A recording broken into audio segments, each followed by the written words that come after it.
5K. Kemalasan, kebodohan, ketersesatan, kejahatan, dan ke neraka. Assalamualaikum warahmatullahi wabarakatuh. Hadirin kaum muslimin rahimakumullah.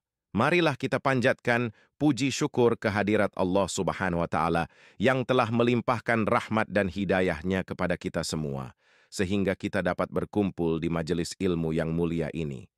Shalawat serta salam semoga tetap tercurahkan kepada junjungan kita Nabi Muhammad SAW, keluarga, sahabat, dan para pengikutnya hingga akhir zaman. Saudaraku sekalian, tema ceramah kita hari ini adalah bahaya sifat malas dan dampaknya yang sangat merugikan. Sesungguhnya, sifat malas bukanlah hal yang remeh, bahkan ia merupakan pintu gerbang menuju berbagai keburukan yang dapat menjerumuskan kita ke dalam jurang kesengsaraan. Hal ini sesuai dengan firman Allah Subhanahu wa Ta'ala dan sabda Rasulullah SAW yang akan kita kaji bersama. 1. Kemalasan, bibit keburukan.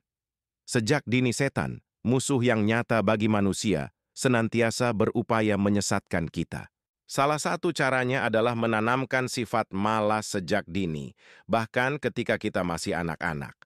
Anak yang malas belajar, malas beribadah, dan malas berbuat baik akan mudah dipengaruhi oleh bisikan-bisikan setan. Hal ini selaras dengan hadits yang menerangkan tentang bisikan setan yang selalu ada di dalam diri manusia. Hadits ini perlu dicari referensinya yang sahih dan disebutkan di sini. Setan akan membisikkan rasa malas agar kita menunda kebaikan dan mengerjakan hal-hal yang sia-sia.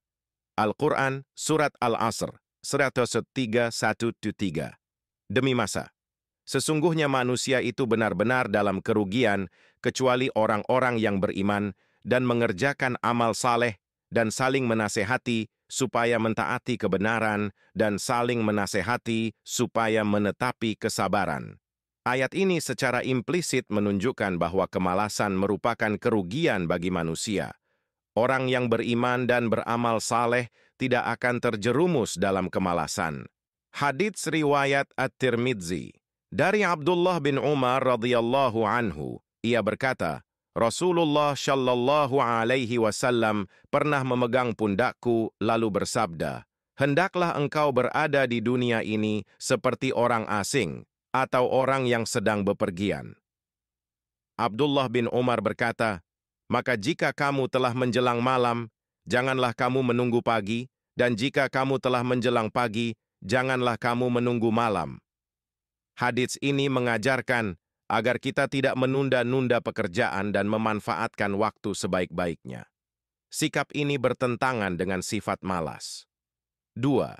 Dari kemalasan menuju kebodohan. Kebiasaan malas akan melahirkan kebodohan. Manusia yang malas belajar dan menggali ilmu akan tertinggal dalam berbagai hal, baik ilmu agama maupun ilmu dunia. Allah Subhanahu wa Ta'ala berfirman dalam Al-Quran, Surat Az-Zukhruf, 43:9, dan dialah yang menurunkan Al-Quran kepadamu.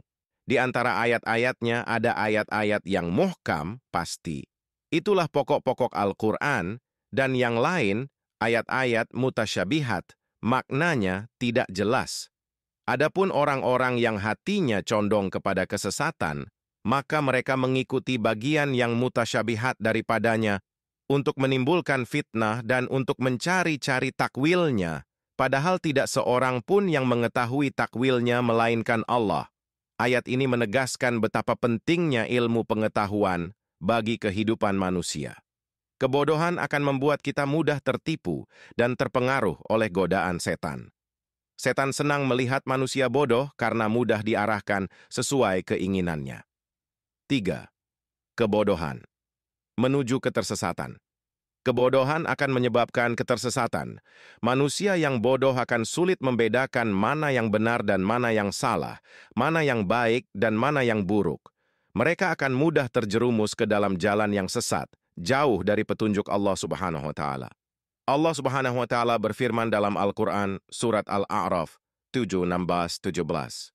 Iblis menjawab, "Karena engkau, Allah Subhanahu wa Ta'ala berfirman dalam Al-Quran, Surat An-Nahl 16:93. Dan Allah tidak menjadikan bagi seseorang dosa, melainkan karena perbuatan orang itu sendiri.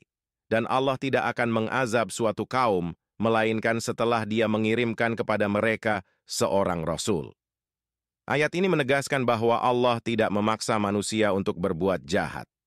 Kejahatan adalah hasil pilihan manusia sendiri, dan Allah akan memberikan peringatan melalui Rasul-Nya sebelum memberikan azab.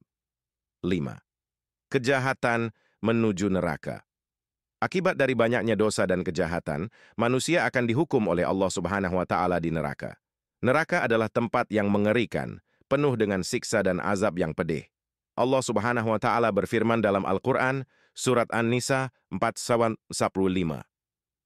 Dan kami telah menurunkan kepadamu kitab Al-Quran dengan membawa kebenaran, membenarkan kitab-kitab yang diturunkan sebelumnya, dan sebagai penentu atasnya. Maka putuskanlah perkara mereka menurut apa yang Allah turunkan, dan janganlah kamu mengikuti hawa nafsu mereka dengan meninggalkan kebenaran yang telah datang kepadamu. Untuk tiap-tiap umat di antara kamu, kami telah menetapkan hukum dan jalan yang lurus. Dan kalau Allah menghendaki, niscaya Dia menjadikan kamu satu umat, tetapi Dia hendak menguji kamu terhadap apa yang telah Dia berikan kepadamu, maka berlomba-lombalah berbuat kebaikan. Hanya kepada Allah lah kamu kembali semuanya, maka Dia akan memberitahukan kepadamu apa yang kamu perselisihkan. Ayat ini menekankan bahwa Allah akan memberikan balasan atas perbuatan manusia, baik kebaikan maupun kejahatan. Allah akan menuntun manusia ke jalan yang lurus dan memberikan ujian untuk menguji keimanan mereka. Kesimpulan saudaraku sekalian, marilah kita sama-sama menyadari betapa bahayanya sifat malas. Sifat malas merupakan awal dari segala keburukan yang dapat menjerumuskan kita ke dalam neraka. Oleh karena itu, marilah kita selalu berusaha untuk menghindari sifat malas dan senantiasa bersemangat dalam beribadah dan berbuat baik. Marilah kita perbanyak ilmu pengetahuan, agar kita tidak mudah tertipu dan terpengaruh oleh godaan setan. Semoga Allah Subhanahu wa Ta'ala senantiasa memberikan kita kekuatan dan hidayah untuk selalu berada di jalan yang lurus. Wassalamualaikum warahmatullahi wabarakatuh.